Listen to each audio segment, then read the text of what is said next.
a good leader has to spot the talented resources, the best people to do the different jobs and the right products, the right direction to go. So he was the direction setter, and he just knew that I was the best at what I did. How did the competition look at Apple? Did they take you seriously? What happened when you first got started? We had no savings accounts. We had no relatives or friends that could loan us money. We just had this drive. We wanted to build this computer, wanted to find a way to sell it.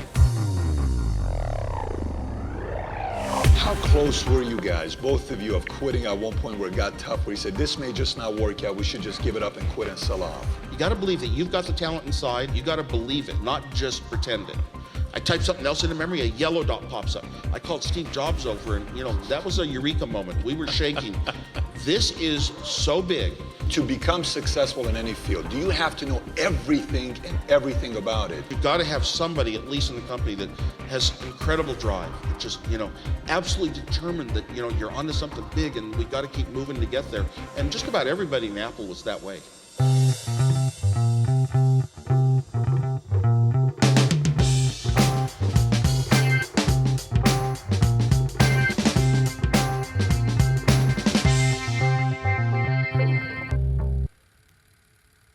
And when you look at different businesses, whether it's sports, whether it's business, whether it's a church, whether it's a movement, whatever it is, technology, there are certain things that do not change, and those are principles.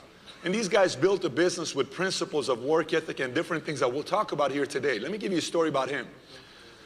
When he got started back in the days with Apple, he was the brains of that company. He was the guy that came, who knew how to produce the products, who knew how to put the things together. He got started with the ideas, created the computers. From there on till today, he is a legend. I mean, he is like the Michael Jordan in the industry of technology. All companies who go out and produce things, they prefer to have a chance to ask for this man's advice. This is who that guy is in that world. Did incredible things, and the question I asked last night is, what would the world be without Apple? Think about it. I have an iPhone here, I have an iPad here, we have a bunch of Mac computers in the back, we got iPods all over the place. What would the world be without Apple? Think about that. If 1976, 77 wouldn't happen with the courage these people had. So I can go on talking all about him and what he's done in the industry, but please help me bring up the one and only Steve Wozniak.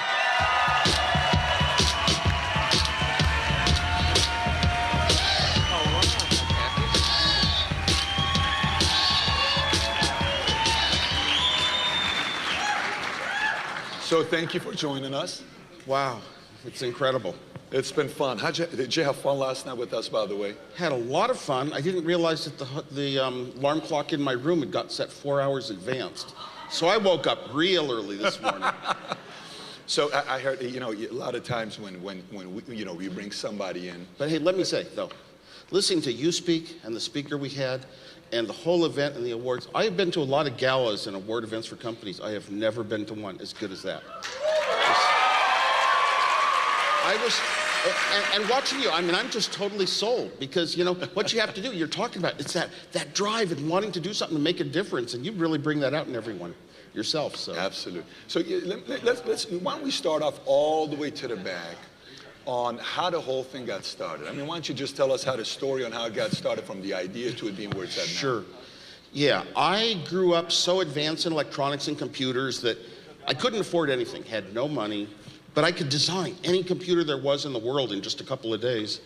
And I just did it for fun. It was a hobby, and I wanted my own computer. I told my dad at one point, someday I'm gonna have this particular computer of my own. And he said, how are you gonna do that? It costs as much as a house.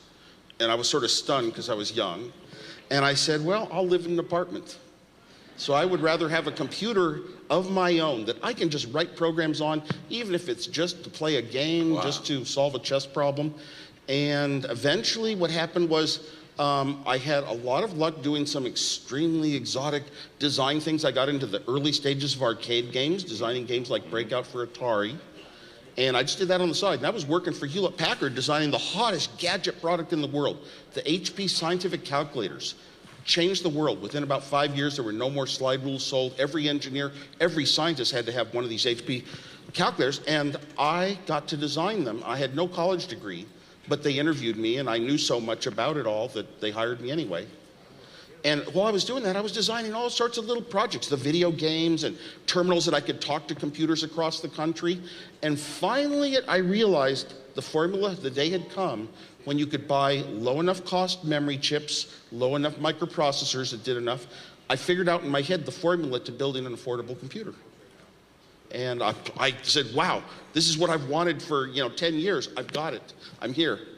And so how did that lead to you and Steve? I guess the question would be, how did you guys... Steve was a very good friend. 5 years before Apple even, we met because I had designed one computer and some executive gave me some chips to build it. And I was building it at a friend's house and the friend introduced me to Steve. He said, both of you guys know digital electronics. So Steve came over and described projects he did at Hewlett-Packard, building frequency counters that had displays of digits, counting frequencies of things like guitar chords or whatever. And I told him what I had done, all my experience, and I was sort of like the top young designer you could ever run into in the times. And Steve was he was a leader. He was always trying to be one of those special few people in the world, the few that take the steps forward, and a Newton. He spoke of Newton and Shakespeare and things like that. And I know that he really wanted to be one of those people, but he wanted to find formulas to find a company and sell things. So every time I designed something really cute, Steve would come by and say, I know how we can sell it. So we were always a partnership selling my little projects. But the whole thing got started. I read this story about how you guys had this project underground, telephone, long distance minute. What was that all about? Telephone long distance. My third year of college at Berkeley, I read an article that I thought was just the most amazing fiction story ever about these clever engineers that were smarter than the engineers in the phone company, and they could set up their own little networks and find the bugs of the system and help Ma Bell correct them, and it was kind of honorable the way I read it. And Steve and I called Steve up halfway through the article and started reading it to him. And I said, there's something wrong. This article sounds too real, like real people, like real frequencies they're telling us about. We went down to a scientific library that day. I was going to start classes at college the next day. We went down to Stanford Linear Accelerator Center. And in those days, it was the high-end physics research place of the world. Smart people always leave doors unlocked. That's one thing I found. So we would drive in and we'd always find a door unlocked to get into the main building. They had a library. They had computer books. They had technical things. And we verified that this article was true. You could put tones into an American telephone and dial calls for free anywhere in the world. You gotta be kidding me. No, the system had that big of a flaw. So I was amazed. This is like, it's so amazing to know this. Nobody knows it. And I can show it off now. I can actually build a device and demonstrate it and show it off. So to me, it was more as a comedian. And bringing people's attention to this weird phenomena. So I designed this little box that would do it, and Steve said, oh, let's sell it. Okay, and we sold it. We both sold it in the dorms to people. And for a year, I thought I was kind of, my own phone calls, I would pay for them. I wouldn't use it to save money. But I liked exploring the network and being able to convince a Tokyo operator that I was a New York operator, and get her to put it over to London and around the world, and I'd call one phone and speak in one phone and come out the other one a second later. It was very weird back then. This is what I heard. Now, this is a story I heard. I heard you were a prankster. A lot of times you hear stories and you think people are so serious to build something this big, you got to be serious all the time. And I heard with that machine, you actually called the Pope. Yeah, I called Italy inward, asked for Rome inward. I got to the Vatican, and they said it was 5:30 in the morning. I said I was Henry Kissinger.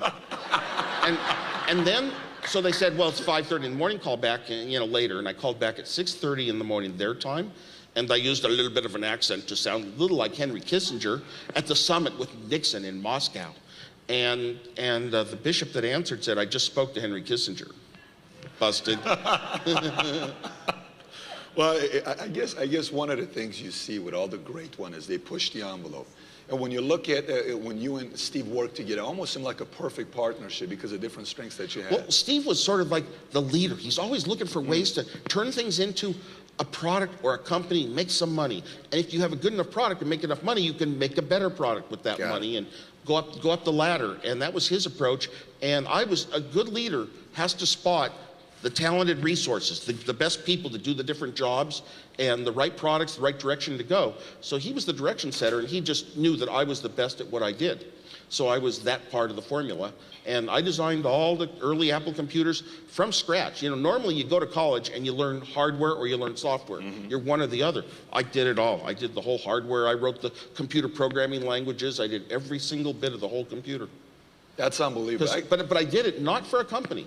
I did it because I wanted it myself. If you can convince somebody to want something inside for their own personal reason, they really see something that they want to do and they really feel it in their heart, that's when you get a lot more done than any. You can't motivate people with a high enough salary to do what you'll do when it's for your own self or to show off even.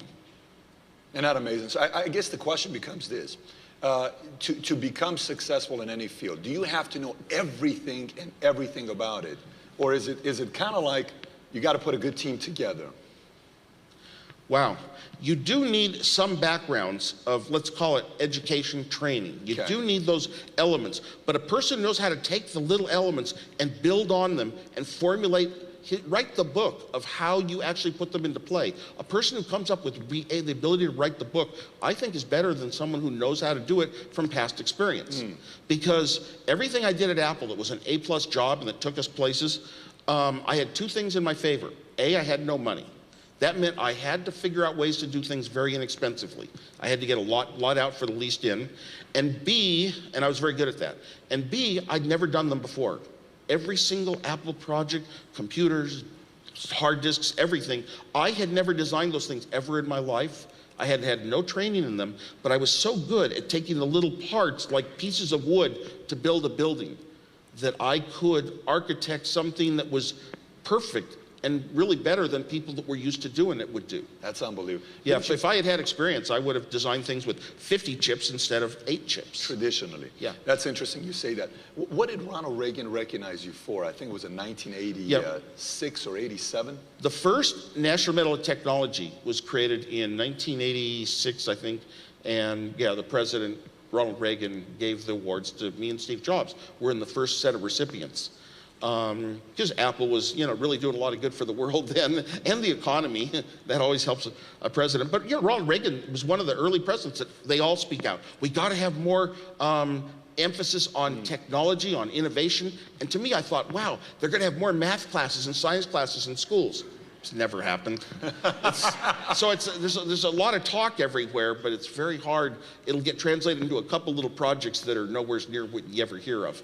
Intelligence in our schools is defined as always having the same answer as everyone else. You go home, you watch the same news show, you come back and talk about current events, you all say the same thing. And not one person says, no, that doesn't make sense to me. Not one person is really taught to think for themselves, or that's called not intelligence.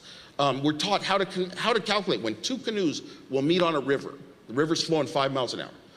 And we should teach kids to raise their hand and say, no, that wouldn't work, because you can't predict the water will be exactly 5 miles an hour. There's going to be wind, and, why don't we think about these things, be skeptical a bit. We don't really teach that way. We just teach, come up with the same answer that everyone else would. Well, then you're just one in a billion. But isn't that kind of controversial? That's like being a follower instead of a leader. Isn't that kind of controversial, though? Isn't that kind of controversial to do the opposite of what everybody else has done? Well, I think, some schools, like Montessori schools, get around, do some better job at that. But, our whole system of schools is unfortunately very bad because it's based on money. And money, especially in a democracy, you got a problem. Schools all are funded by the government. They're all funded by the government. And government has slices of pie that go into different sectors, usually according to how much money there is there or how many votes. Well, the funny thing is, for schools, kids don't get a vote.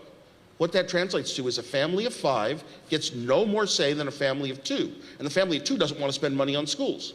And the family of 5 does.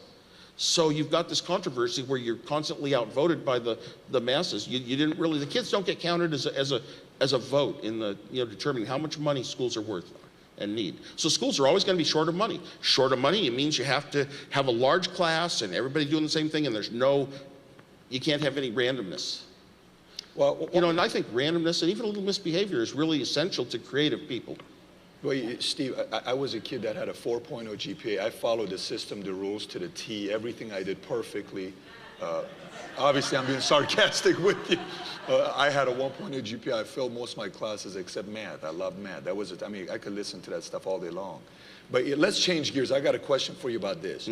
So Steve Jobs, was Steve Jobs an expert? I mean, an expert in designing the Apple I, the Apple II, the computers? Was he an expert in that area?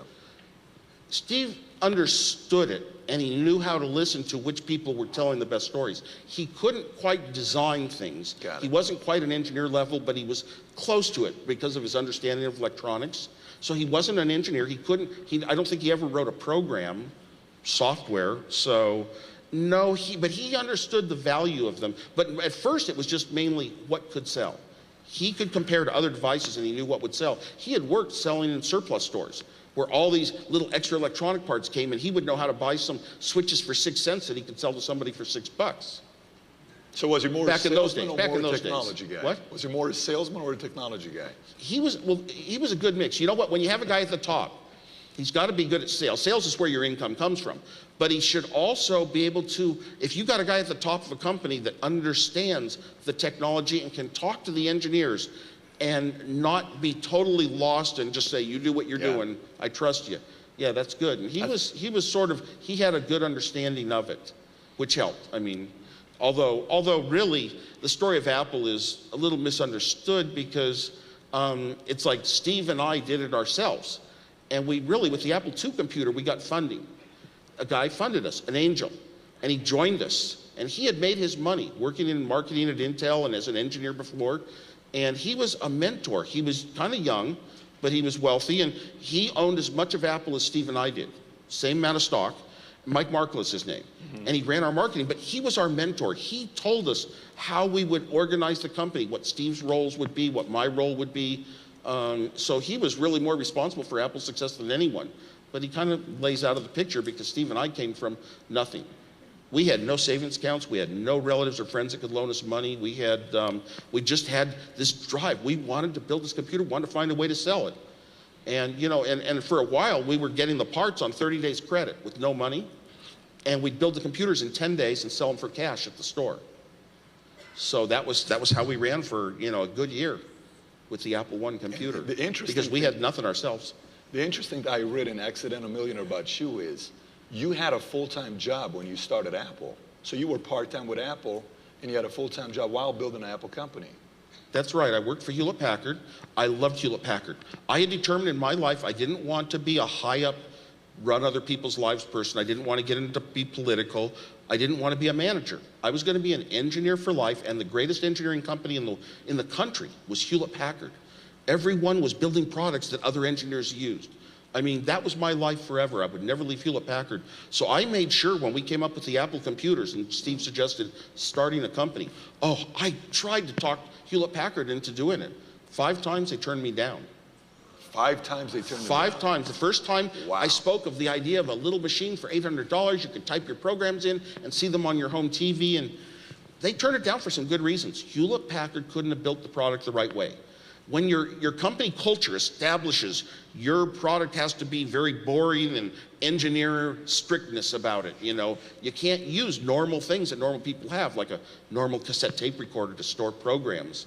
So they really would have done the project all wrong, and eventually they did. Then when we got the order for instead we were going to sell little PC boards for $40 each at first. Then when we got the order to sell them with all the parts in, whoa, we're selling every one for $500. I got scared, so I went to Hewlett-Packard's legal department, and I had them research what we were going to do, send it around to every Hewlett-Packard division, and they all turned it down. All turned them down? They all turned it down. And then when we started a project in our lab at Hewlett-Packard, right on my floor of the building, I went over and I said, calculators aren't my life, computers are. I want to be on this computer project you're doing. They started a computer project, a little microprocessor, just like I had used, a bunch of dynamic memory like I had come to use. They had 5 guys writing a basic language, and I had just written one myself. So I'd done it all, and I said, I'll do any menial job. I'll do a printer interface, a little dinky job, but I want to be on this project, and they turned me down. I read a story that Atari almost bought you, or Commodore, for $100,000, and offered a $20,000 salary for you and Steve. Is that accurate? That's totally inaccurate. Okay. The real truth is Steve and I went into Commodore first. We walked in, we had the Apple II design, but we had no money. Now you've got a computer that you know is hot and you can sell 1,000 of. And we didn't give it away. I gave away the Apple I, public domain. No copyright, no nothing. The Apple II was too valuable for that. And we took it into Commodore and we're sitting there and they said, well, what do you want? And Steve says, well, we'd like, a few $100,000. And I shut up. My salary was $25,000 at the time. And he says, and we'd like to, have stock, and we'd like to have a position running the whole thing. And I was just, how could you ask for so much? That's just like, you're asking for the world. And Commodore turned us down. They had a guy that joined them that had come to our garage. I demonstrated the Apple II.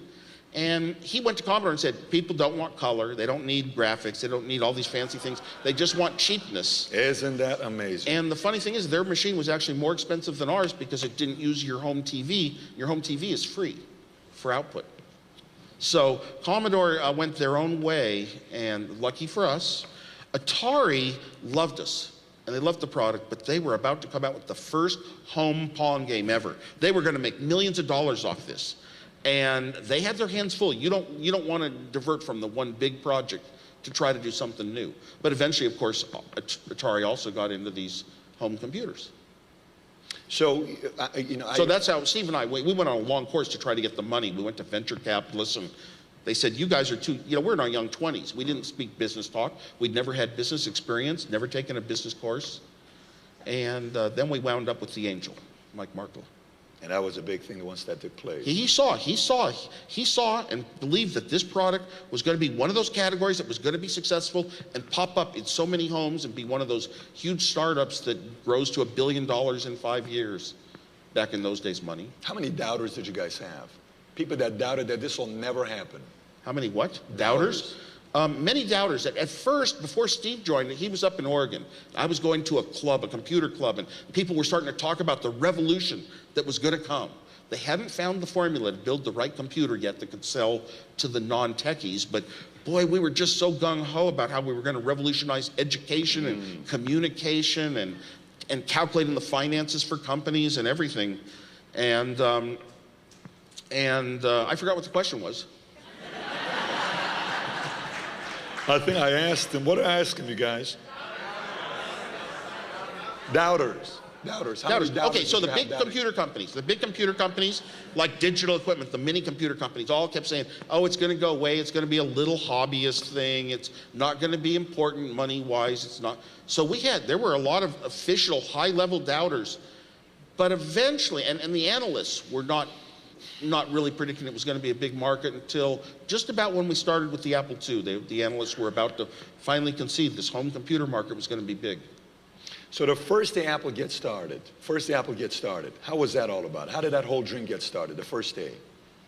Well, the first day, I had this computer that I was giving away all the designs for freely. Freely giving it away. Yeah, Steve Jobs just came back from Oregon and saw it, and he said, wow, let's, we should sell these PC boards, build them for $20, sell it for $40. And didn't know if we'd have to come up with a few $100 each, and that was tough. I had to sell the most valuable thing I owned, my Hewlett-Packard 65 calculator. Sold it for $500, and I only got $250. The guy never showed up again. But so we put a few $100 in to make this PC board, and then we got a little bit bigger interest. There's the owner of the local store had been looking over my shoulder at the computer club. I would just type on a keyboard, a little board with a bunch of little, a countable number of $1 chips. And this thing is actually running software and programs. And so he decided he wanted to buy the complete things all built. And we didn't quite supply the Apple I completely built. We didn't have time to get cases and power supplies done. That was the Apple II. That was later. And when the Apple II came along, yes, Steve and I both looked at each other. It was the day that I had come up with this little idea in my head when I was in a dreamy state. You know when you lose sleep, how you get a little creative thinking? I was down at Atari, and we had a job. Steve came to me, he said, you have to design this project in 4 days. And back then, an arcade game, was not a program. It was not software, and it would take 6 months. So I had to do it in 4 days. And wow, I was great. And I said, I don't know if I can do this.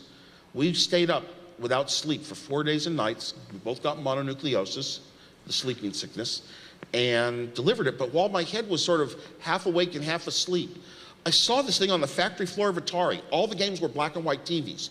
This one game, it was going back and forth, changing color. And my eyes couldn't quite focus. I was so tired. And it's weird. It was like hypnotic. It was like you're at a light show at a concert. And they had little mylar coverings on the TV, red, green, blue, yellow, and it made it look color. So I went back to a lab bench. Steve was wiring up my design on one side of the lab, and I'm on the other side thinking, color television. I remember how the frequencies go from high school electronics.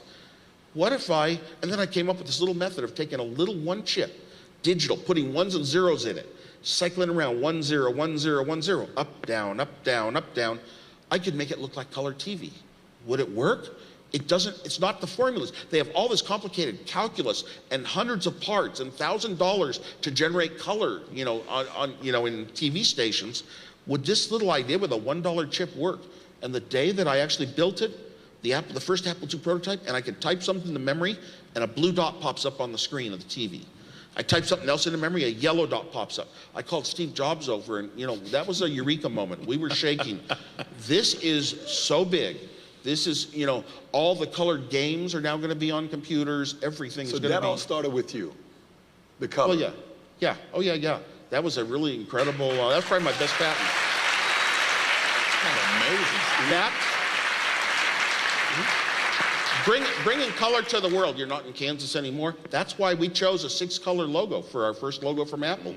We were the ones that brought color because nobody would have ever expected color on an affordable computer, much less the graphics that we had. And we even had pixels, so you could almost have photographs on a screen. No, it was so far ahead of its time that everybody else was going to have to sit back and figure out ways to do it. IBM on the PCs did a horrible, horrible attempt at color. They just said your letters can be a certain color and their background can be a color, but they didn't really do graphics pure like we did. How close were you guys, both of you, of quitting at one point where it got tough, where you said, this may just not work out, we should just give it up and quit and sell off? We never went through that phase at Apple. No, we were in a new revolutionary product area. All the press of the world was, yes, home computers are going to come, because they kind of didn't believe it and didn't know what it was, but there was nobody really saying in the press, oh, this is a horrible idea, because largely it didn't look like it was going to be big money. So there was no reason for the big companies to poo-poo it in the press. So really it was getting just gung-ho. I mean, we thought we were on top of a revolution, and we knew that at Apple we were the leaders. So everybody we hired in those early years, young people, old people, we hired competent people in every department. If we hadn't done that, we wouldn't be here. But everybody felt that we were just leading the whole new world, and things were going to go up and up and up forever, and nobody left the company for a few years till we went public. So it was really, we didn't have, oh my gosh, let's pack it up and quit. There was a time when it came time to actually take the money. And I don't want to be I don't want to be big money, I really don't. And I didn't want to run companies and tell other people what to do. And I was so kind of too much of a nice guy, that I would probably get kicked out real quickly. So I wanted to design computers. So there was a condition, I had to leave Hewlett-Packard. And I loved that company, and I'm so loyal. And I didn't want to leave. I said, why do I have to leave Hewlett-Packard? In 1 year, I've designed 2 computers, I've written a BASIC, I've done all these cassette tape interfaces and other interfaces for printers and things. I've done all that on the side. Why don't I just keep working on the side? And the investor said I had to leave Hewlett-Packard. And I went on the ultimatum day, I went to his cabana and I said, no, I'm not going to start Apple. I want to design computers, but I'll do that on my own time. And Steve Jobs went into a frenzy, and he got all my friends and relatives to start calling me. And finally, one very, very trusted friend convinced me that I could start Apple and I could stay an engineer and just do it to make money. And I said, that's fine. Isn't that amazing? So, yeah, nothing wrong with making money off what you do. No, was the motive initially of money, or was it to revolutionize an industry for you guys? It was more to revolutionize an industry, but money is partly the way to do it. You have to have success in the products to be able to build another higher level product to take you further and further out. And I know Steve Jobs was very scared right away. Big company names, like you were talking last night, IBM. Oh my God, they're gonna kill us. And our marketing guy, Mike Markley, said, he said, no, no, no, no. Even at a big company, it boils down to a small group. And we're a small group. And we've got to lead. And if we think as well as they, if we have as smart a people as they have, we'll do the job, and that will keep your market share. So it sounds like he played a big role in the company. Oh, absolutely. Huge role. And he basically, from day one, said Apple should be a marketing-driven company. You should understand your customers' needs and the pricing of products and competitive products, and that's how you decide what you're going to do, and then engineering more follows directions. Where I was coming from Hewlett-Packard, where it was an engineering-driven company. Engineers at every phase of the management, from the founders on down, and we're building products for engineers, so we were the market. We could understand what made sense in our products, and ideas for the next product that would, turn the company, Hewlett-Packard, around for 10 years might come from a low-level engineer. Wow. So how much does courage play a role in starting a company and getting part of something, going against the bigger guys? How big of a role does courage play? Wow, I think it's like going on Dancing with the Stars.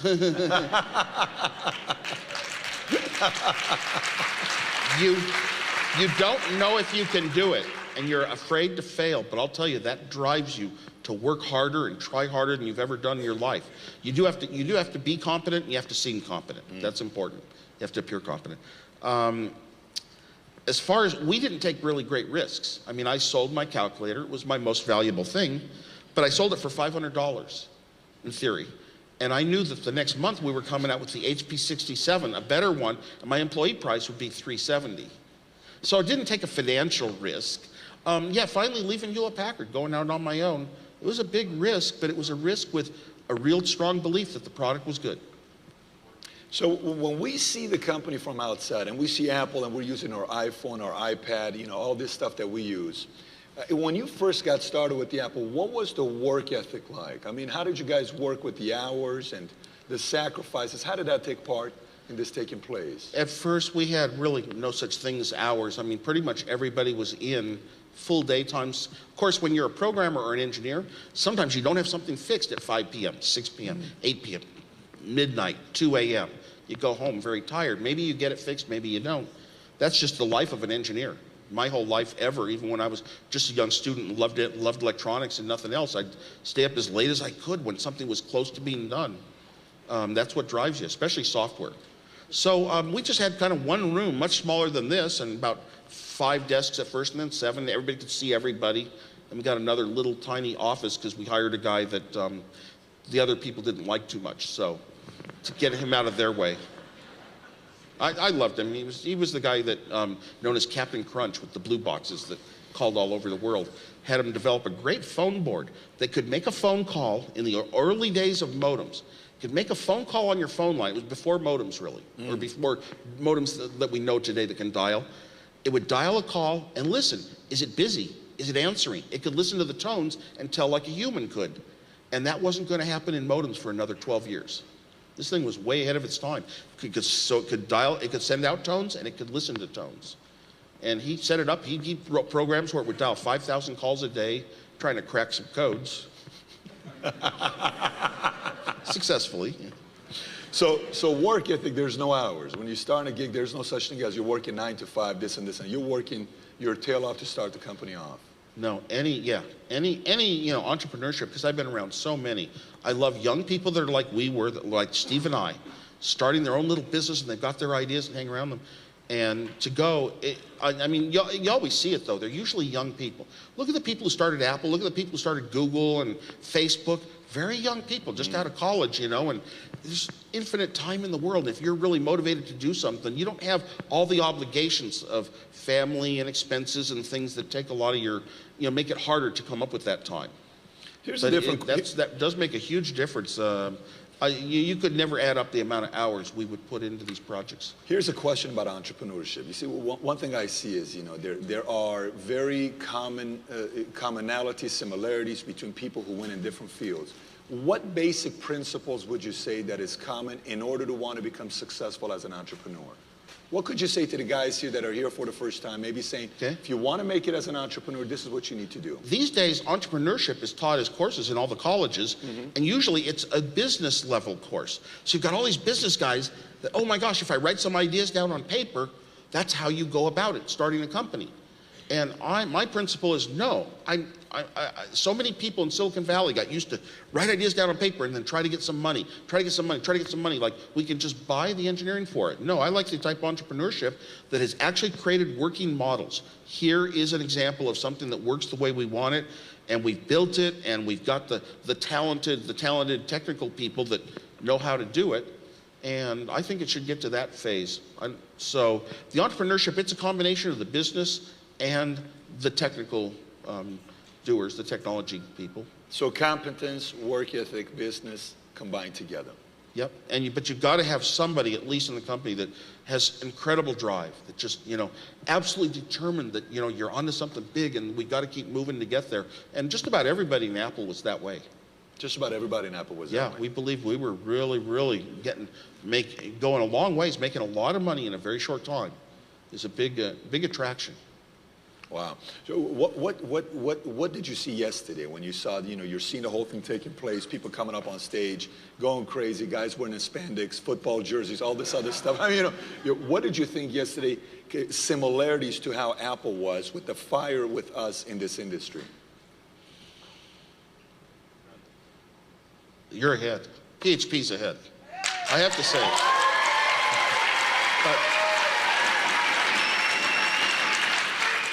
When we started Apple, we were a lot more subtle with, we didn't have award ceremonies for quite a while, and recognizing the people's accomplishments.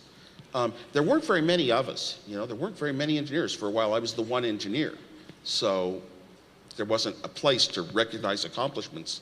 I guess your name could pop up on a patent was the most it would be. No, I like that. I was smiling heavily all through that thing last night because I was in the back so people could take pictures and I wouldn't be blocking the way. It was really, it was really good to see. I really hope that everybody out there is a real come-through star, and I think you got to believe in yourself.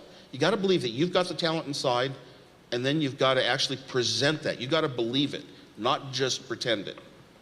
So you mentioned one thing. You said we recruited people to come on board that all were good at what they did. So recruiting was very critical for the success of Apple. We did some recruiting. We lucked out by having a few good people around us to begin with. Our funder was incredible at marketing, whereas all these other little hobbyish companies didn't have anybody, his caliber at all. And, my excellence in engineering was well known. But then when we hired people, we looked around. We needed a guy that runs the operations. He's the guy that when things aren't getting done and need a little attention, he gets on their backs and makes the phone calls, makes sure they get busy so that parts of the company don't hold up. Mike Scott was our president from the day we started till the day we went public. You never hear his name, but that was an incredible experience. We hired very good salespeople and accountants right from the start. We had quality people in the company, not just a whole bunch of kids. That's good. That's exciting when you hear that because, at the end of the day, you're putting a team together. And when I read this story about Apple, it seems like people played their roles. Everybody took responsibility in playing their roles. Yeah, all the various disciplines had good people behind them. And then I looked back after just a couple of years, why is Apple going so well? And all these other companies, every single other one that started in our little homebrew computer club faded away. Why? What was the difference? And really, we had the good people in all the different categories you need. That was probably the main thing for a startup. Absolutely. That's great to know.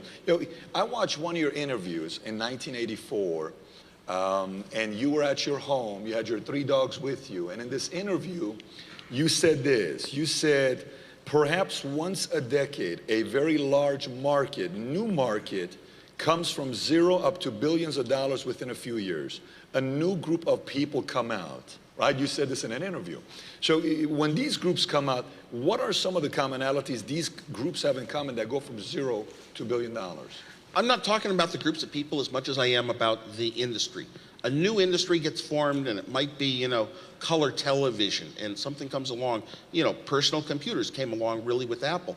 And when that whole market, the whole market expands so great, that's when companies can join the big leagues in a very short number of years.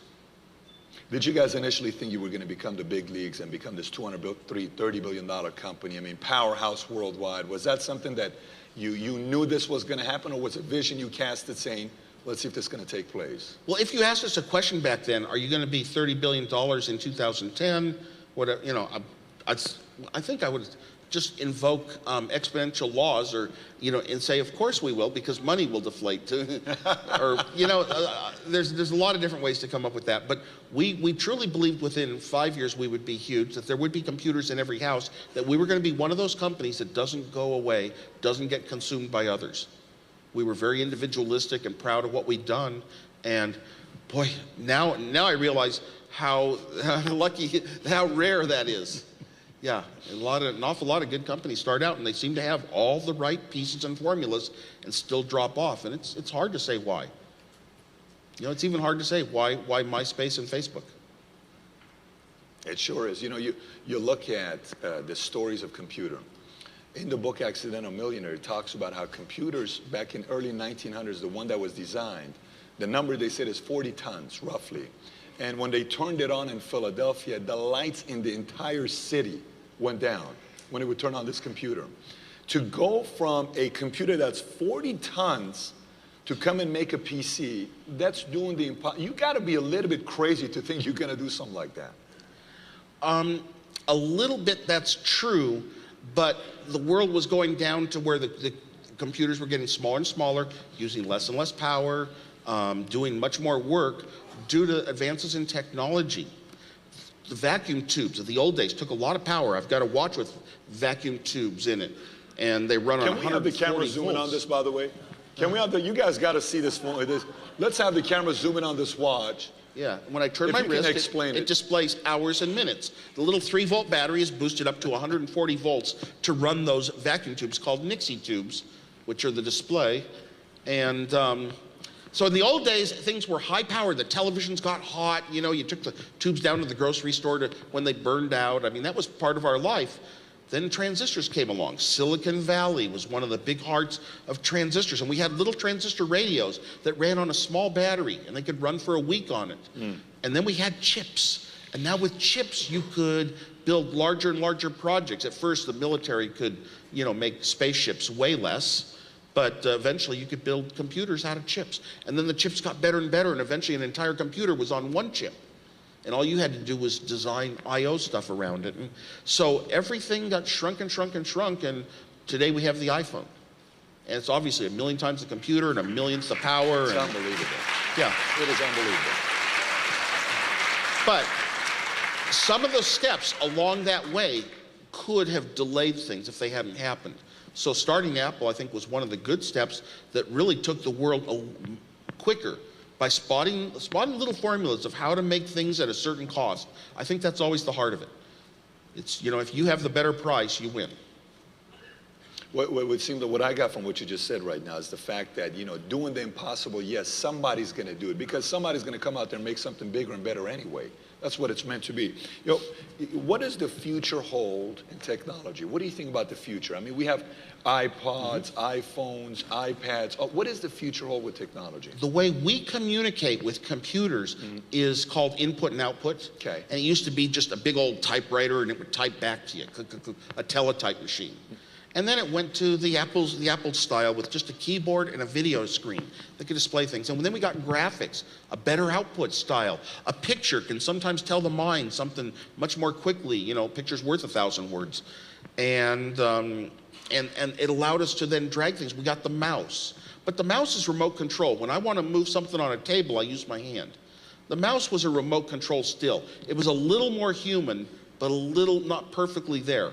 We tried to make the computer world seem more and more like human paradigms. I have a screen on a computer. We started calling it a desktop because everyone has a desktop. It's familiar. We were trying to make these computers friendly to the person that's afraid of computers, afraid of the word. And these days, now we've got the touch screens.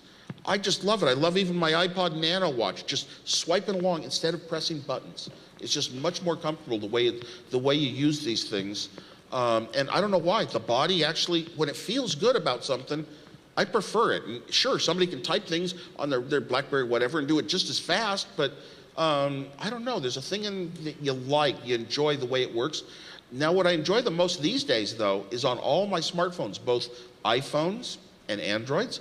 I enjoy where I can speak commands into them. because I don't have to think. I don't have to think, how do I do this? Where is this little program? What do I click to put it into a certain mode? And then what do I click to put in some data? I don't have to do that. I just speak to it. I'll speak to, call Janet Mobile, or I'll speak, navigate to Ruth's Chris Steakhouse in Las Vegas, or make a reservation for Ruth's Chris Steak on the Apple. I love using the Siri assistant. Make a reservation for 6 people at Ruth's Chris Steakhouse in Las Vegas at 8 p.m. Tuesday night. And it does it all, and I just have to press one little confirm button. It's all done on the web. And so this world's getting more and more to the speech recognition being better and better. What's the largest lake in California? And I get the answer. I didn't have to go into Google and type things with my finger or my keyboard. I really love doing that. What's your thoughts? So I think eventually we're going to be speaking almost everything to a phone. And maybe every single program that app that you'd like to use on your phone will include its own little speech dictionaries. So you'll just have to say the name of an app and then tell it what to do in its own dictionary, so that the same phrase doesn't have to be, you don't have to memorize a billion phrases. You've got infinite things that it can do. I don't want to get into that. We had a language at Apple that worked that way called AppleScript. What's your thoughts on social media, Twitter, Facebook? What do you think about when you see, Facebook's, Twitter's, YouTube? I'm a poor person to ask about those sort of things. I mean, I think they're obviously so important, and you get a lot of value out of them. I get a lot of value out of Facebook and Twitter. I just don't have time to use them because I'm so hung up in so much email. And then I now have probably 2,000 Facebook friends that I don't even know. But they asked me politely, they said something nice about me, and I said, okay, they're an Apple fan, okay. And I've got 2,000 fans that I don't really know. So now I get a new social media, and it says, do you want to link it to your Facebook friends? Oh my God, so all of a sudden I'm gonna have 2,000 people I don't know on this new one too? No, so I have to leave those links out, and those links are very important for normal people to be able to link all of your social worlds to each other and include them. Like I might go on to just something that sends birthday cards. Do you want to link it to your Facebook? No, I don't. It's too huge. So I have to avoid those things a bit. And at first, it caused me to think, well, they weren't really doing anything new that we didn't have before. We had web pages, we had email, we had interactions online, we had a lot of chat methods. So, what is it? It's just sort of a nice holding place. If you think back 15, 20 years, AOL. AOL, when it started, it was Macintosh only. But AOL was the first one that brought graphics to this kind of a world. But you were in your own little private world with your friends, your people, your buddies, and your little chat rooms. And it was a very similar environment back then, which is probably why it was so successful in its day. Let's switch gears and let's talk about Ron Wayne. I read an article in the LA Times when you guys got started, and initially because you were younger in your 20s, the industry may not take you seriously, so you bought somebody who was Ron Wayne experienced. I think he was an Atari guy, and you made him a 10% owner initially, and you were 45, Steve was 45, and 12 days later, Ron comes back, and he sells off his 10%, saying, I want to sell it back to you for $800. That 10% today would be worth $22 billion if he was still there. What happened with Ron Wayne? What was that story about? I don't remember if 12 days is right, but Steve came to me at one point and he said, okay, I finally, Hewlett-Packard had turned me down, and we're going to start this company to make these little $20 PC boards and sell them for 40. And he came to me and he said, look, there's this guy, he kind of respected Ron's thinking. Ron was one of these arch conservatives reading all the conservative books of the time, Today he'd be considered a wacko. But it makes him sound very authoritative, and he had so much experience in companies and having stock in some companies and getting screwed by the executives and knowing how these things work. And he attracted Steve Jobs. So Steve said, well, we can hire him, and he'll do a manual for us. He's good at doing manuals. He sat down to a typewriter and typed out our partnership agreement, all the legal phrases and words, and I mean, I don't know how a person knows how to do that. He was incredibly talented. He drew the sketch, an etching by hand of Newton under the apple tree for the cover of our first Apple I manual, and he was great. I know he was with us more than 12 days though. And so Steve's proposed that Ron would have 10%, so that if Steve and I disagreed about something, Ron could resolve it. And I met Ron and was, wow, so impressed. He knew all these different things, and he referred me to a bunch of books, and when I got home, they were kind of trash to me. None dare call it treason and that kind of stuff. But I really respected his ability to think and to resolve things the right way. So that was his purpose. And then what happened was we got this order out of thin air to build computer boards with parts on them and sell them for $500 each, a $50,000 order. And like I said, my salary, $25,000. This was scary stuff, because now we're in big business, and I don't want to make Hewlett-Packard think I'm doing something behind their backs.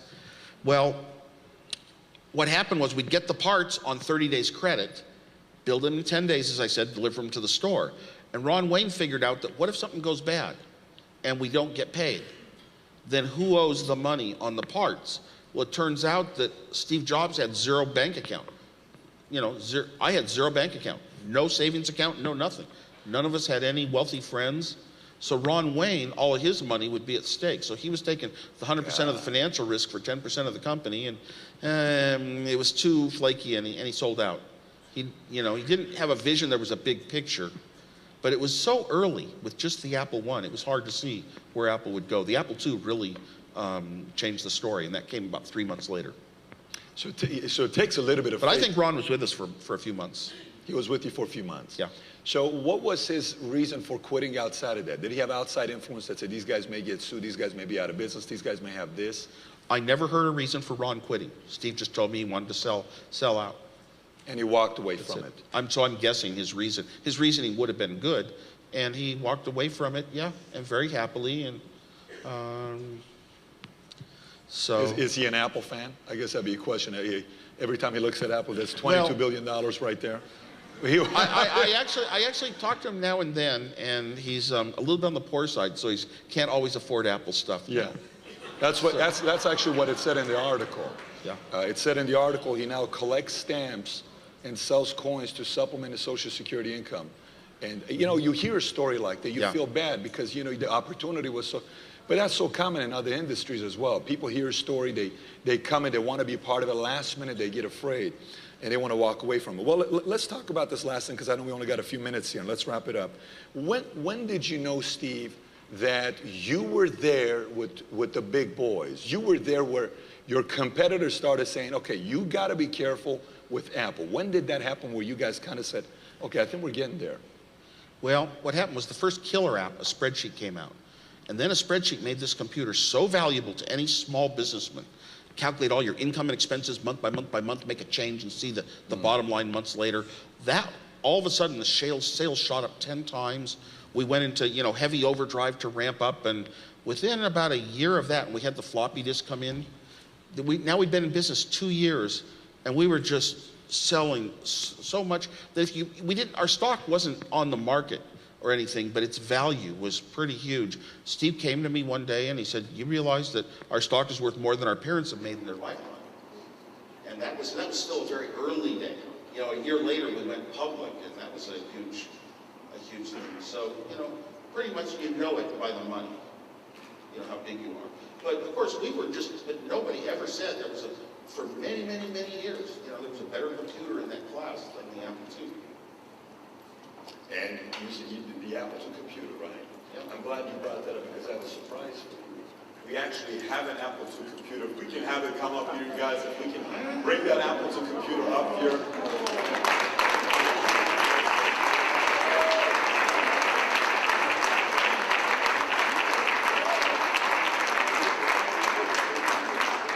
It was an Apple II computer, which was designed by you. Oh, yes. Yeah, very familiar. And our first Apple II computer, let me tell you an important part about Steve Jobs. When we designed it, I did all the computer stuff, all the hardware, all the software. And Steve knew a guy that made motorcycle seats out of a foam process in Palo Alto. And this guy could make some cases for us. So Steve actually worked with an artist to draw some case designs up and came up with the general design of the case. Kind of like a typewriter, very nice case, very efficient and well thought out the way it works. So our first cases didn't have these little grooves here. So that's how you can tell the very earliest ones. But that guy could only make us like 12 a day. We're begging him. We're sending an engineer over every day to his house to try to get 20 of them. And we had to send off and make real plastics overseas. We finally got that. It saved the company. So please put this in perspective. This computer's power compared to today's computer. Probably 1/1,000,000th. 1,000,000. Yeah, this one. This one has, for example, it originally came with 4K bytes of memory. Now 4 gigabytes is considered small, 1,000,000 times more. The speed of this one was 1,000,000, and the speed of today's is obviously several billion, so that's thousands of times more in speed. Call it maybe 10,000 times more. Yeah, so, but it did the job, and it did it well and fun, and did just what it was supposed to, and everyone who had one loved it. When did this first come out? 1977. We put this out. I designed it in 76. 1977. Yeah. Isn't that amazing? 77, and it was so far ahead of its time. But the best of all is I built in a lot of game stuff and tell people computers should be fun. You should have a fun element in your work. I watched that video last night. I mean, that's really, you got to have the people, laughing and smiling as they do their job and talking to each other. Absolutely. So we can put this up here. So, question about competitors. When you first got started, how did the competition look at Apple? Did they take you seriously your first year? Did they laugh at you? Did they spread rumors? Was there a lot of propagandas? I mean, what happened when you first got started? How did they look at you?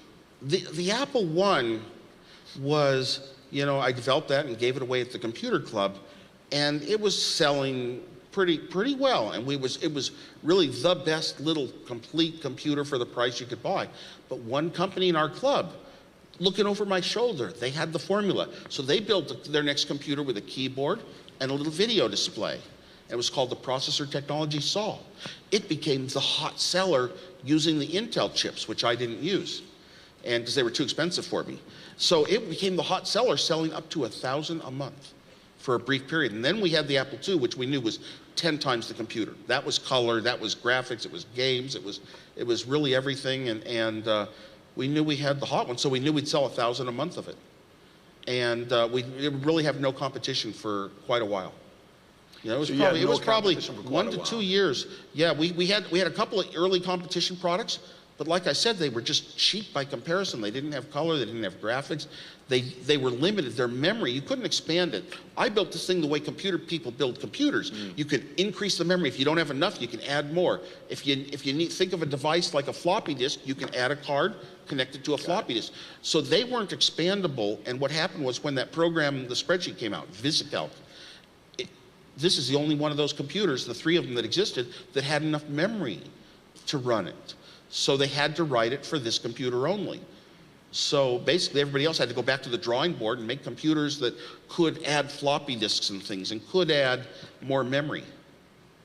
So that was a big lead for us. Just an accident too. We hadn't really thought we're gonna make sure that we don't have to that we're well ahead of the competition because of this. We just lucked out. That's so interesting. Yeah, but then later on competition, once Apples were really selling, IBM was the first major competition. And when they got into it, they had this huge marketing arm that went into every big organization in the world and selling big mainframe computers, but it was easy for anybody to buy an IBM. You never get fired for buying an IBM. So when they came out with their PC, it was very easy to get huge sales. And eventually, it took a few years, but eventually they surpassed the Apple II in sales. That's exciting. So to wrap it up here, we only have 2 minutes and something seconds here. The people that got started initially with Apple, that did their parts, that played their roles, all of that stuff. With the success of Apple, how many people ended up becoming financially independent simply because of Apple when they got started first couple of years? Hard to say. I think a lot more become financially independent now because if you get a high up executive job in a big company, your salaries now are gung high. But when we were a startup, well, there were 5 of us that really ran the company for the first 3 years. And we pretty much had almost all the stock. So when we went public, that was what I didn't feel right about. I felt that everybody who'd been around us was a part of helping. I came from Hewlett-Packard, and they had profit sharing. Every quarter, a certain amount of the profit was given to the employees as stock, because you as an employee should feel like an owner of your company. And I felt that so strongly, so I gave away a lot of my own stock to almost everybody in the company in marketing, engineering jobs, a certain level of job. And then I gave huge amounts to a few key people, young people that were in high school that helped enthuse me and helped write code with me in the early days. Wouldn't have gotten to where I got to without them. And I felt they deserved a part of it too. They shouldn't be treated like they aren't worth anything. Awesome message. Commercial, 1984, Super Bowl. You know which one I'm talking about? Yes. What was the, I mean, I look at that commercial, I get fired up when I watch that commercial. Yeah. Tell us a little about that commercial. Okay. I had a plane crash. I'd gone back to college to get my degree, and Steve Jobs, I was over one day, and Steve Jobs called me over to the Macintosh building and said, you got to see this. Puts a big pneumatic tape in the player and keys it up, and it goes through that 1984 commercial, and I've got to assume that almost everybody's seen it, where the young track lady with a red outfit throws an anvil, and there's a big screen on the television saying everybody has to think the same, kind of like the IBM world. Everybody has to have the identical thought. Contrary thoughts will not be tolerated. And she throws it and it explodes, and everybody's just gasping. They say a new world is coming. Oh my God. That was the most incredible thing I'd ever seen, the most incredible piece of science fiction. And to describe a company, Ridley Scott had done it. And I said, oh, we're going to show this at the Super Bowl.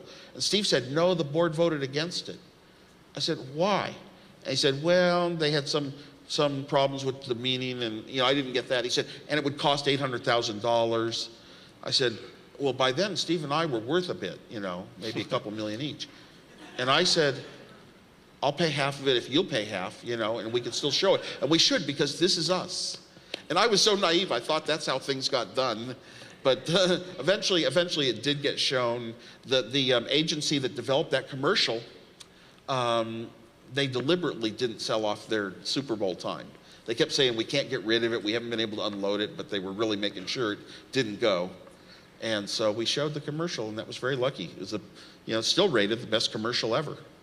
Hands down, for taking over a traditional industry, which is exactly what we want to do with PHP.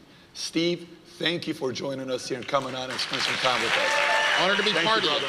Absolutely. Someday I need a PHP job.